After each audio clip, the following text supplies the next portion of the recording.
بسم اللہ الرحمن الرحیم۔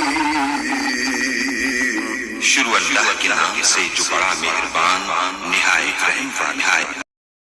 جن کا ہر عمل اللہ تعالیٰ کی مرضی کے مطابق، ان کے ہر عمل پر ان کے سینے میں نور بھر دیا جاتا ہے۔ یہ ایمان کا نور، اعمال کا نور، یہ قیامت کے دن ان کے کام آئے گا۔ اس نور کے ساتھ پھر یہ لوگ زندگی گزارتے ہیں۔ افمن کان میتا فاحییناہ وجعلنا لہ نور یمشی بہ فی الناس۔ اللہ تعالیٰ ان کو ایک نور عطا فرما دیتے ہیں، اس نور کے ساتھ وہ اللہ کے بندوں میں دین کا کام کر رہے ہوتے ہیں۔ ایک جگہ فرمایا افمن شرح اللہ صدرہ للاسلام فہو علی نور من ربی۔ دیکھا، آخر وہ جس کے سینے کو ہم نے اسلام کے لیے کھول دیا وہ اللہ کی طرف سے ایک نور پر ہوتا ہے۔ یہد اللہ لنورہ من یشاء، اللہ جس کو چاہتا ہے اپنی نور کی طرف رہنمائی عطا فرماتا ہے۔ اللہ تعالیٰ فرماتے ہیں اپنے پیارے محبوب صلی اللہ علیہ وسلم کو، ما کنت تدری مل کتاب ولا الایمان ولکن جعلناہ نور نہدی بہ من نشاء من عبادہ۔ اس نور سے کاش کہ ہمارا بھی سینہ بھر جاتا۔ یہ نور قیامت کے دن کام آئے گا۔ چنانچہ اللہ تعالیٰ فرماتے ہیں یوم لا یخزی اللہ النبی والذین آمنوا معہ یسعی نورہم بین ایدیہم وبایمانہم۔ قیامت کے دن ایمان والے جب کھڑے ہوں گے تو ہر طرف گھپ اندھیرا ہوگا، ہر بندے کے سر پہ اس کے ایمان کی، اعمال کا نور ہوگا اور اس روشنی میں وہ اپنا راستہ دیکھتے ہیں۔ یہ ایمان کا نور ہوگا۔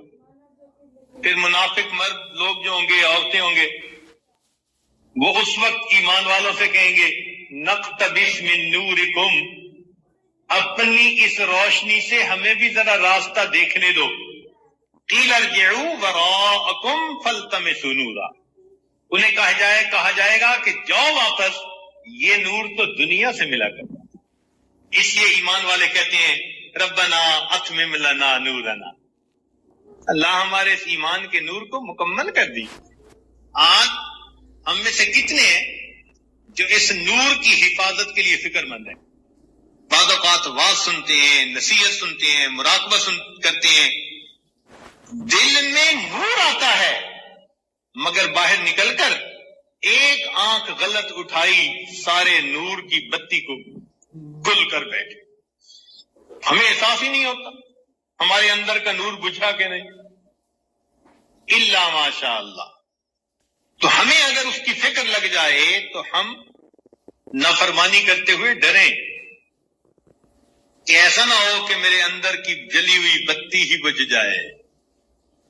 اس لیے اللہ تعالیٰ قیامت کے دن انسان سے اس کے الگ الگ اعضاء کے بارے میں پوچھیں گے۔